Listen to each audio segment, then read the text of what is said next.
Ang dami sa nagtatanong sa akin ngayon kung ano nga ba yung best gym fragrance na mara-recommend ko.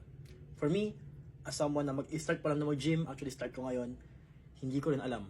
So ngayon, I will create a new series, What's the Best Gym Fragrance Inspired Edition. So samahan niyo ako maghanap kung ano nga ba yung pinakamagandang fragrance for the gym, for someone na mag-gym after or before gym workouts. So I guess, let's start the video with Enzo Scent Eau de Javel. Okay, so tingin ko lang, if you're looking for a gym fragrance, naghahanap ka ng isang fragrance na alam mong maganda yung amoy niya. It's a fresh, aquatic scent na hindi rin nakaka-offend sa mga tao since mapapawisan ka nga, for sure magpro-project sa iyo yung mga fragrance mo. So I guess, let's try the Enzo Scent Eau de Javel.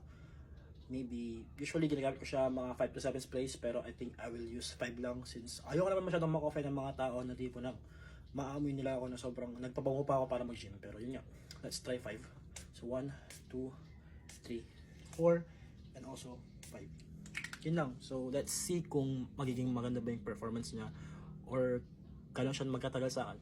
Let's go.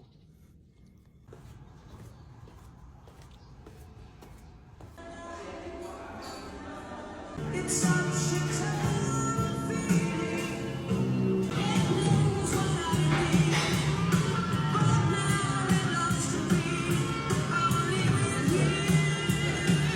so yun, done.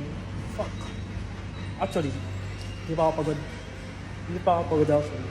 Pero yung arms ko, nag-give up na kasi hindi na ako makabuhat. I cannot push, I cannot pull. Yung legs ko nanginginig na rin since yun na high incline, high speed na treadmill ako. But yeah, I guess for the first day, okay rin. Tinatake ko siya. Add ako ng weight.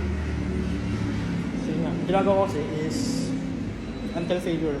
So kahit naman ako, lightweight lang muna ako, mga 15 kilograms, 30 pounds ganun.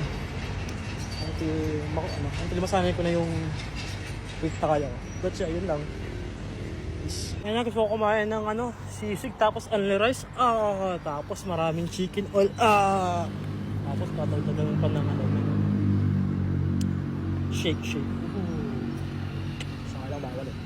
So yun na nga, nakauwi na ako, tapos na ako lahat-lahat.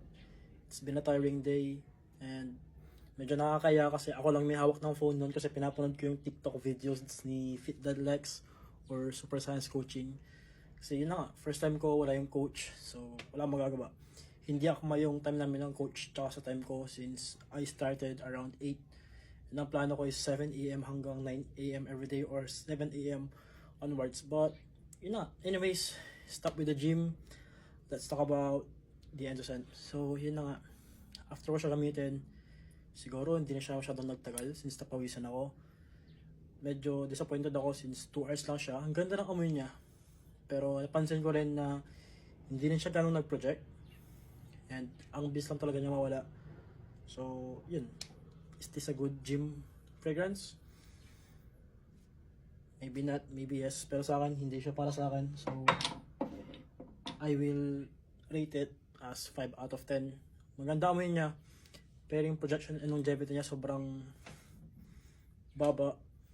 Pero, yeah, maybe sa akin siguro since sobrang pawis ako that time and nahihiya lang talaga ako ng mag-gym since wala akong kakalala and syempre nakakaya mag-video, di ba? But yeah, yun lang. Papahinga na muna ako since nakapagod. Yung kamay ko hindi na makabuhat masyado kaya nag-stop na ako. But yeah, yun lang guys, as always, peace.